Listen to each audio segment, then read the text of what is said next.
आर्थिक वर्ष 2082-83 को नीति बजट तथा कार्यक्रम का प्रमुख अतिथि मध्य प्रदेश का माननीय तथा संसदीय दल का नेता अपना सबके चिन्हल जानल यही बलवार नगर पालिका के यही गांव के सारे दादू जन्मराज जी तैनात विशिष्ट अतिथि के रूप में बलवार नगर पालिका के उप प्रमुख राम दुलारी ठाकुर जी तैनात हमारा सबके कार्यक्रम में 1 से लेके 11 के वड़ा अध्यक्ष जी कार्यपालिका सदस्य साहब और नगर सभा सदस्य साहब, बुद्धिजीवी वर्ग, नागरिक समाज, पत्रकार, विकास, किसान भाई, संपूर्ण राष्ट्र सेवक, कर्मचारीहरू, सुरक्षाकर्मीहरू, हामीलाई असाध्य माया गर्नुहुने तमाम सब भौमसत्ता सम्पन्न नगरवासी दाजुभाइ, दिदी बहिनी, बुवा आमाहरूमा नगरपालिकाको तर्फबाट एवं म आफ्नो व्यक्तिगत तर्फबाट हार्दिक अभिनन्दन तथा सम्मान व्यक्त गर्दछु।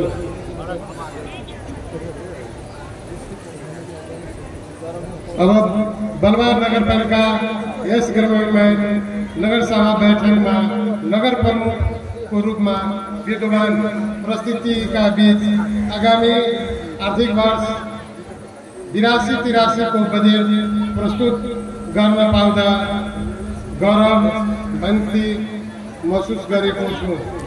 यस घडीमा संघीय लोकतान्त्रिक गणतन्त्रात्मक शासन पद्धति स्थापना गर्नका लागि विभिन्न समयमा जीवन उत्सर्ग गर्ने सम्पूर्ण ज्ञात अज्ञात सहित तथा यस व्यवस्थापनमा योगदान पुर्याउने सम्पूर्ण अग्रजहरू प्रति उच्च सम्मान व्यक्त गर्न चाहन्छु। मैले बलवार नगरपालिकाको 10औं नगर सभा 4थो बजेट प्रस्तुत गरी राजा बलवार नगरपालिकाका भित्रको नागरिकको जीवन स्तर उक्सने ग्रहण जिम्मेवारी बोध गरेको छु। वर्तमान यस परिस्थितिमा सबै राजनीतिक दल, जनप्रतिनिधि, संघ संस्था, नागरिक समाज, बौद्धिक जगत र आम नागरिकको सहयोग तथा ऐक्यबद्धताले वर्तमान चुनौतीको सामना गर्न सकिन्छ भन्नमा बलवा सरकार पूर्ण विश्वास छ।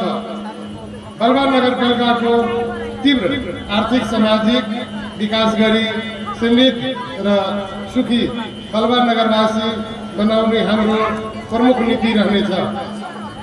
स्थानीय तहले कार्यान्वयन गर्ने संविधानले नै सुनिश्चित गरेको अधिकारलाई जनताकै इच्छा अनुसार व्यवहारमा रूपान्तरण गर्न शिक्षा, स्वास्थ्य, कृषि, पूर्वाधार र पर्यटन बलवार नगरपालिकाको समृद्धिको मूल आधार भन्ने दीर्घकालीन सोचको साथ सभ्य, सुन्दर र समृद्ध बलवार नगर निर्माणको लागि 10औं नगर सभामा यस नगरपालिकाको नीति तथा कार्यक्रम प्रस्तुत गर्न लागेका छु।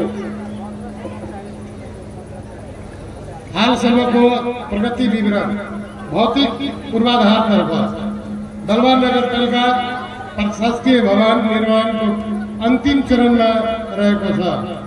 रौजा परोल बदिया सडक कालोपत्री निर्माण कार्य क्रमगत रूपमा रहेको छ।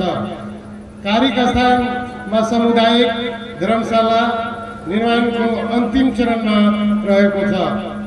हरेक वार्डमा आवश्यकता अनुरूप सडकहरू प्रत्येक वर्ष पीसीसी ढलान गरी थप कार्य हुँदैछ भन्ने सडकहरूको स्तर उन्नति तथा मर्मत कार्य जारी नै छ। बलवा वार्ड नम्बर 9 अन्तर्गत पक्की नाला निर्माणको अन्तिम चरणमा छ। बजार व्यवस्थापनको लागि सडक निर्माण कार्यहरू भएका छन् र हुँदैछन्। सङ्घ र प्रदेशबाट भौतिक पूर्वाधारको लागि समन्वय गरी विभिन्न योजनाहरू सञ्चालनमा लिएका छौँ। शिक्षातर्फ बलवा वार्ड नम्बर 6 में नमूना विद्यालय निर्माण हुँदैछ। पोलिटेक्निकल कलेज स्थापना का लागि जग्गा छनौट भई श्रम मन्त्रालयको लई हस्तान्तर गरी पोलिटेक्निकल कलेजको लागि डीपीआर तयार भइसकेको छ। यस नगरपालिकाका विद्यालयहरूको लागि 35 जना नगर शिक्षकको दरबन्दी अनुसारको प्रथम चरणको परीक्षा सम्पन्न भई दोस्रो चरणको परीक्षाको लागि हामी तयारमै छौँ। स्थानीय सरकारको साझेदारीमा सामुदायिक विद्यालयहरूको भौतिक पूर्वाधार उत्तरोन्नतिका लागि कार्यहरू भइरहेको छ। स्वास्थ्यतर्फ बलवा नगरपालिका वार्ड नम्बर 6 में 15 शय्याको अस्पताल निर्माण कार्य हुँदैछ। बलवा नगरपालिका अंतर्गत स्वास्थ्य चौकी 5 वटा र आधारभूत स्वास्थ्य चौकी 6 वटा सञ्चालनमा रहेको छ। बलवा नपा 6 में बर्थिङ सेन्टर सञ्चालनमा रहेको छ।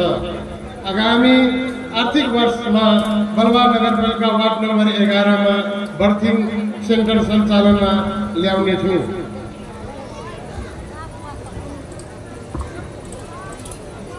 बलवा आयुर्वेद औषधालय बलवा नगरपालिका वार्ड नम्बर 6 में सञ्चालनमा रहेको छ। बलवा नगरपालिका वार्ड नम्बर 7 बनौटा स्वास्थ्य चौकी में लैब सञ्चालनमा रहेको छ। चालू आर्थिक वर्ष में बलवा नगरपालिका वार्ड नम्बर 11 में लैब सञ्चालनमा भइसकेको बेहोरा जानकारी गराउन चाहन्छु। चालू आर्थिक वर्ष में बलवा नगरपालिका को नगरवासीहरूको स्वास्थ्य सुरक्षा संवेदनशीलता को लागि एम्बुलेंस सञ्चालनमा ल्याइएको छ। आगामी आर्थिक वर्ष में पुनः एउटा एम्बुलेंस सेवा सञ्चालनमा ल्याउनको लागि निरन्तरता दिने नै छु।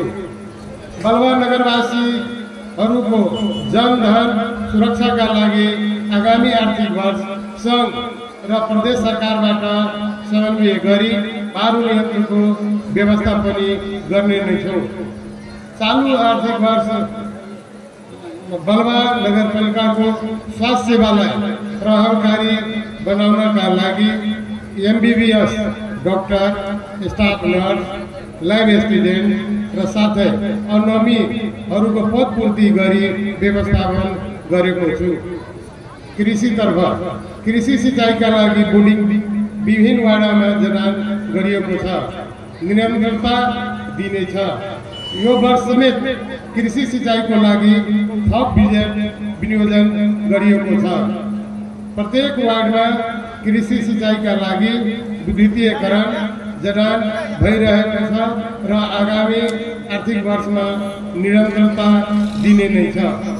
कृषि सडकहरू निर्माण गरिएका छन्। खानेपानी तथा सरसफाइतर्फ खानेपानी जनताको संवैधानिक र मौलिक अधिकार भएकोले प्रत्येक वर्ष खानेपानी कल जडानको कार्य भइरहेको छ।